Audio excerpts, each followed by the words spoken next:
see how crazy that looks? That shit was hard though, right? Yeah. Yeah.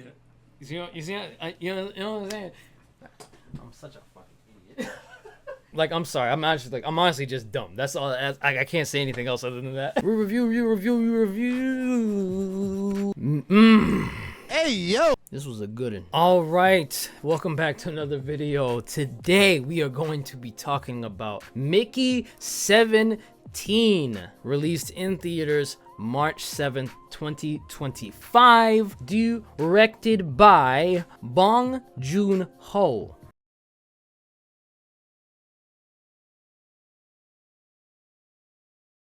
What the hell is wrong with you, boy?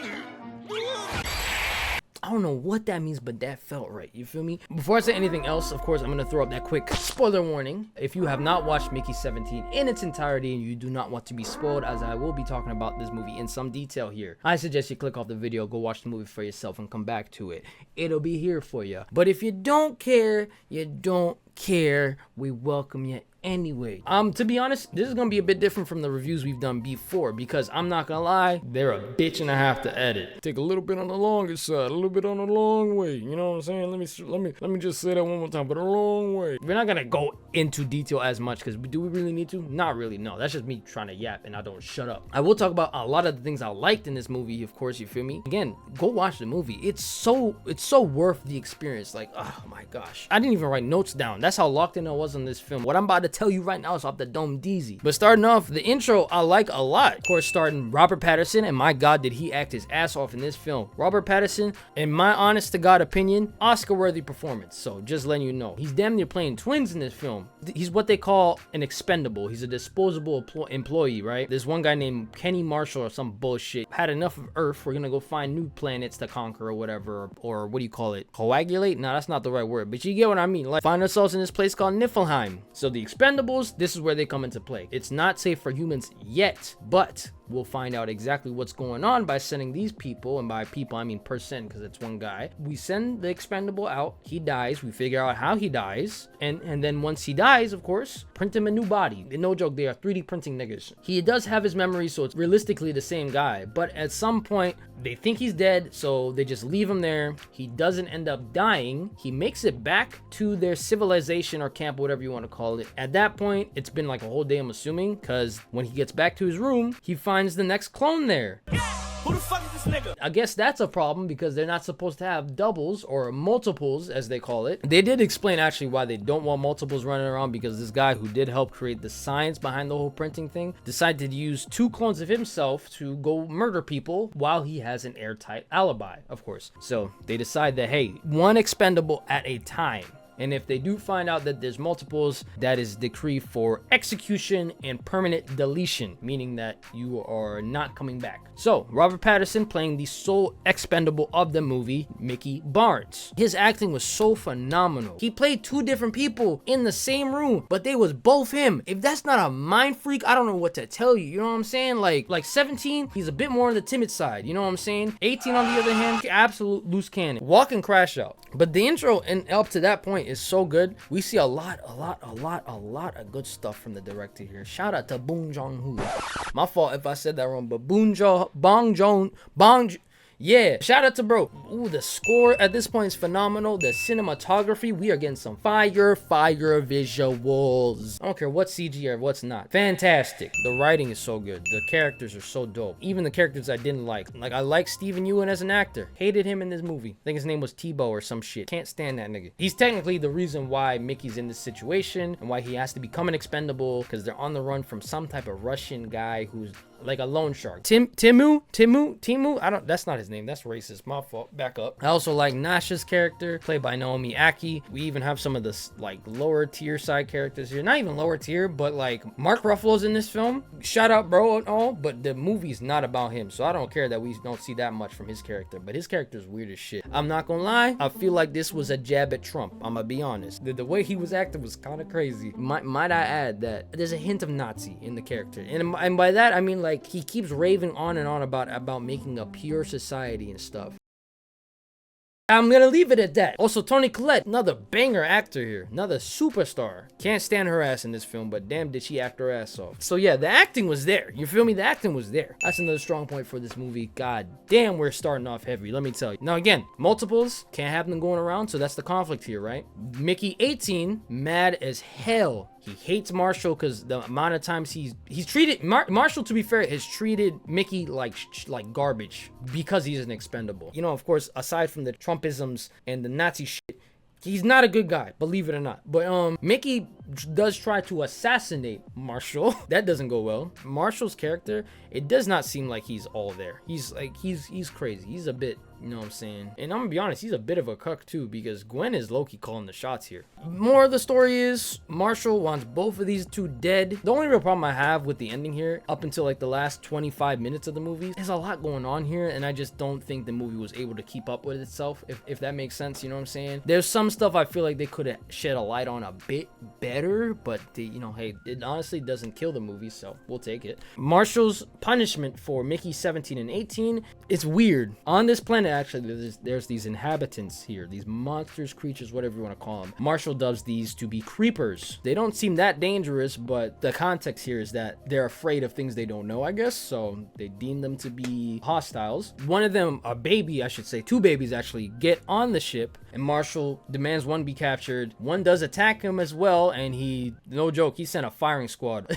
they shot him to smitheroonies. Now, these all seem to be not connected, but the communication is quite vast between these creatures, because the one baby that's alive starts screaming his ass off, and the mama bear hears him and decides that, hey, we gonna come in there if you don't give us the baby back.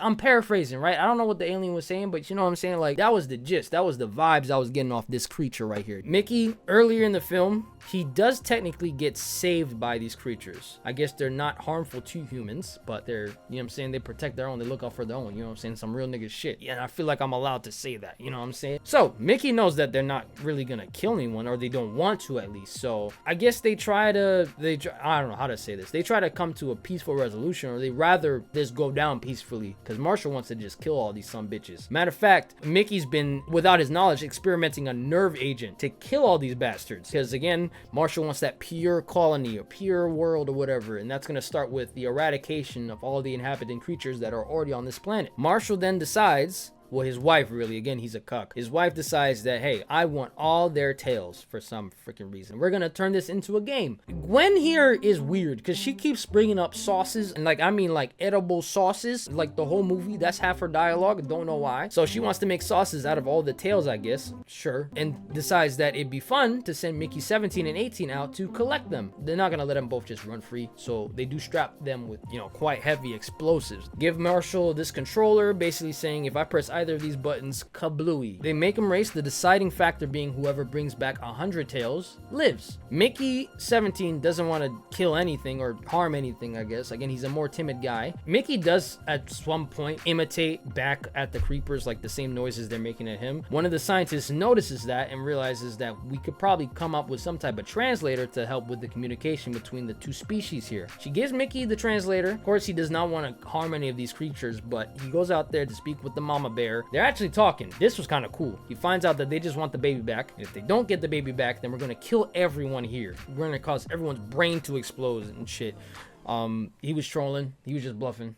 Mickey is able to signal inside that Nasha, bring the baby out, we'll be chilling. So they do that, and this is the ending of the movie here. We get a big fight, not really, but we get a somewhat good fight here, because Marshall's dumbass decides that, hey, I should be the one talking to these creatures, and then we'll kill them all with the nerve agent. Again, Mickey 18 has a bone to pick with this nigga. He then tries to attack Marshall here, and we get a pretty sad scene, because one thing that the mama bear mentioned as well, because he killed one of ours, you're gonna have to kill one of yours to make it even. Then we'll leave everyone alone. Mickey 18 then takes it into his own hands to then give the death that the mama bear is looking for here. As he's beating on Marshall here, he grabs Marshall's controller and blows himself the freak up. And again, I love the acting here from Robert Pattinson. He's playing two different people at the same time. I don't even know how that would work on camera. You know what I'm saying? Like, I don't got a big brain like that. You know what I'm saying? It's not too much going on up there. I even like the subtle differences between Mickey's 18 and 17. Like 17, he's more clean, if that makes sense. 18, his hair's messy, his teeth's a little different or like less perfect compared to 17. Little like that. Shout out, bro. Bong Joon Ho. Shout out, bro. If he don't get another Oscar, and this would be his second one because he also directed Parasite in 2019, that gave him Director of the Year. I can't even process all the goodness I just watched. You feel me? Turns out Gwen killed herself in prison. They were under fire for the abuse that they've been giving Mickey, and she just watched her husband die as well, so I'm sure that had something to do with it. 6 months later, Nasha is then taking control of the committee here. Everyone's decided to get rid of the expendable program, and we end the movie here watching the printing machine blow up in the smitheroonies. Roll credits. Again, this movie was so damn good. Such a fun experience. Again, the cinematography, the audio, the shots, color grading was great, the acting, the writing, it was such a breath of fresh air. And I know I've missed some movies. I didn't go see Last Breath. I've been a bit burnt out, and I've been going to the theaters every week this year, so I just like, let me chill out, you feel me? And I didn't do the review on The Monkey. I recorded it. I didn't like that movie too much, to be quite honest. I just didn't feel like editing it. So before I end the video off here, I'm gonna give my final ratings for this film, starting off with the writing and story. Very strong. The story is so good. Like, it's so good. The writing was fantastic. Does Bong Joon Ho, my god, I gotta get his name right. Does Bong Joon Ho speak English or know it somewhat? Did he write this shit? He did write it. That man cooked. Writing and story, 9 out of 10, easy. Don't even have to think twice about it. My gosh, I would read this book. That's how good it was. You feel me? Next is going to be sound design and score. Both so damn good, especially that one theme we get. I could be honest though, the sound design could use a little bit more here, but the score was there. Sound design, score, I'm gonna give this a smooth 8 out of 10. Casting and acting, this was the best part about the movie. Again, Robert Pattinson, Nasha's character, Stephen Ewan in this, Mark Ruffalo and Toni Collette did their goddamn thing. You feel me? Oh my gosh. Damn, this is gonna be close to perfect, but I can't give it a 10. 9.5 out of 10. I can't give it a 10. Is a 9.5 bad? You know what I'm saying? Like, golly, you feel me? Now finally onto the cinematography. Damn, this shit shined here, bro. The cinematography, the camera shots, the visuals, you're getting so smooth, bro. Not even gonna have to think about it. 9 out of 10. Whew. Overall, Mickey 17, that is going to get from this guy. Damn, my hands are dry. I want to say 8.5, but I'm gonna give it the 9 out of 10 here. Telling you, back to front, top to bottom, solid, so solid. But yeah, that was Mickey 17. Appreciate y'all for tuning into this review, of course. Next week, we will be covering Novocaine, starring Jack Quaid. Again, Jack Quaid, I can't get enough of that guy. Pause. But you know what I'm saying? But yeah, that's gonna be it for me from here. Again, I appreciate y'all for tuning into this video. If you did enjoy the video, you could toss me one of them likes. I truly do appreciate it, and they don't go without notice, you feel me? But without further ado, I'm gonna bid y'all good night, better morning, all that ish, and I'll catch you on the next one. I'm out. God bless.